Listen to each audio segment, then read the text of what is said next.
He walked into the house, and the first thing he said was, "Get that thing away from me." Not hello. Not how was your day. Just pure instinctive aversion the moment he saw her cat curled up on the couch. She had heard it 100 times before. From coworkers, from dates, from family members at holiday dinners. I just do not trust cats. There is something about them I cannot explain. For years, she assumed these people were simply dog people. A harmless preference. Nothing deeper than that. She was wrong. What she did not know is that the way someone feels about a cat reveals something profound about how their brain processes control, vulnerability, and the deepest fears most people never consciously examine. And today, we are going to expose exactly what that is. Welcome to Felis Wisdom. Most people who dislike cats get reduced to a simple label. Dog person, allergic, just never bonded with one. But the real psychology behind cat aversion is far more revealing than any of those surface explanations. Today we are breaking down the actual neuroscience and behavioral psychology behind why certain people experience genuine discomfort, distrust, or even hostility toward cats, and what that response says about their relationship with control, unpredictability, and emotional vulnerability. This is not about convincing anyone to love cats. This is about understanding exactly what is happening underneath the surface when someone cannot stand them. The control problem. Let us start with the foundation of this entire psychological pattern. Humans who need a high degree of control in their environment experience a very specific kind of discomfort around animals that refuse to be controlled. A dog, broadly speaking, is bred and trained across thousands of years to seek approval. It responds to commands. It looks to humans for validation and direction.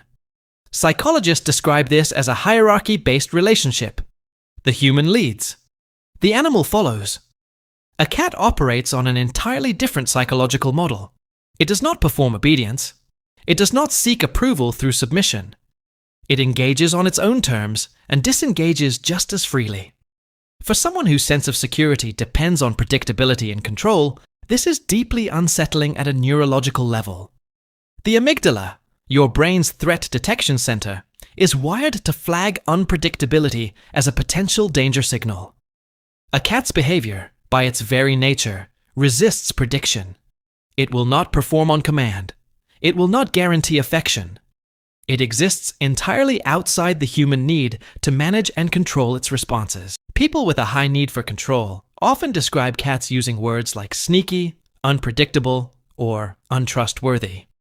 But what they are actually describing is their own nervous system's discomfort with something it cannot dominate. The vulnerability problem. Now here is where the psychology becomes genuinely fascinating. Cats, unlike dogs, do not offer guaranteed affection. A cat's attention has to be earned.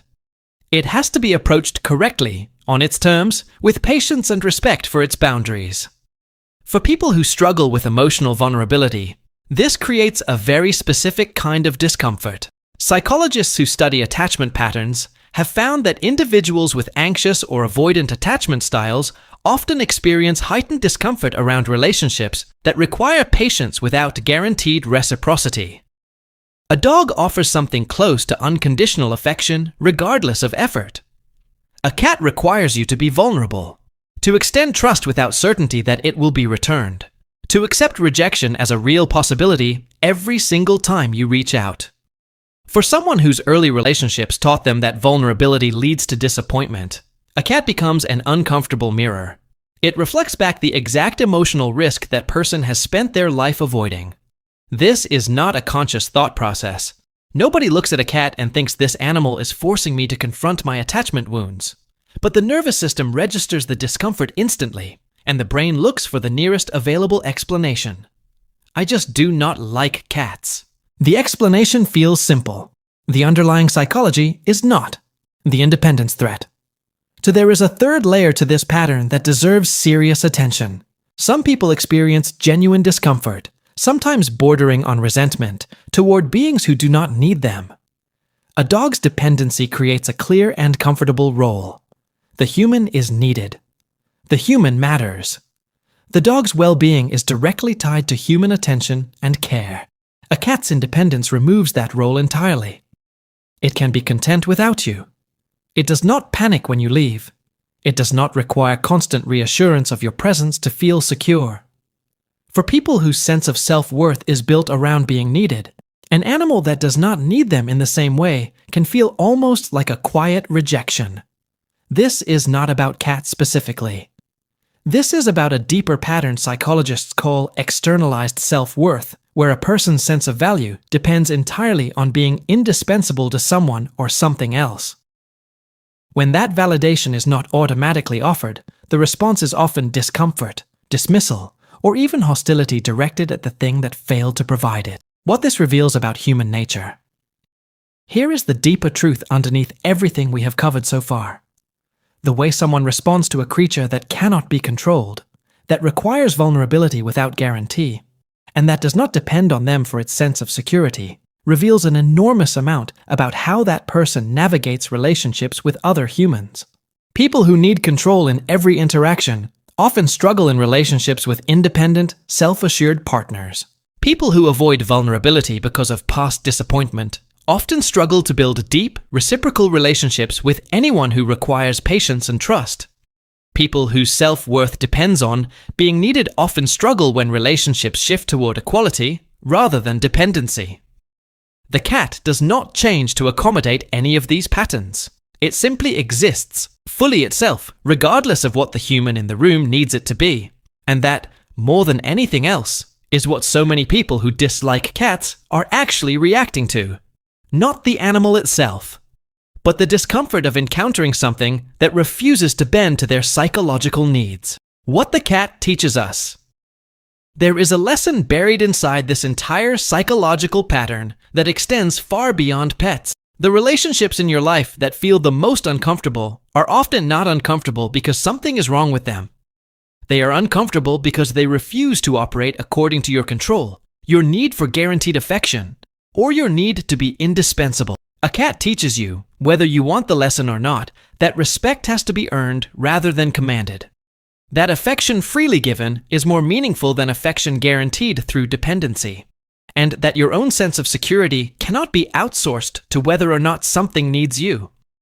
The people who eventually come to understand and even love cats often describe a very specific shift. They stop trying to make the cat behave like a dog.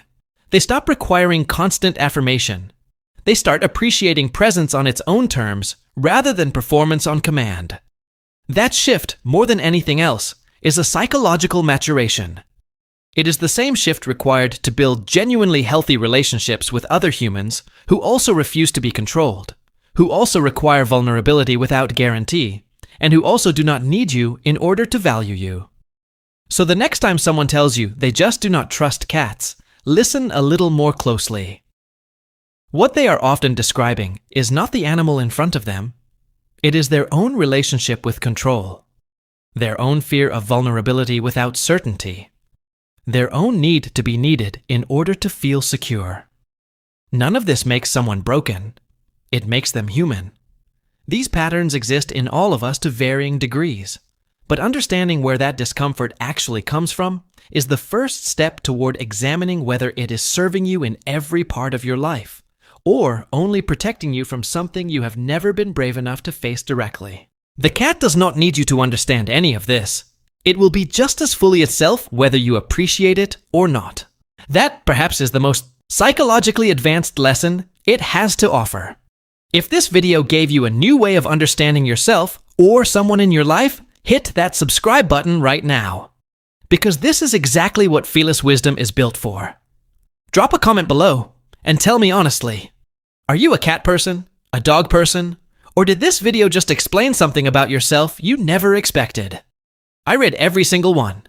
Stay sharp. Stay strategic. This is Felis wisdom.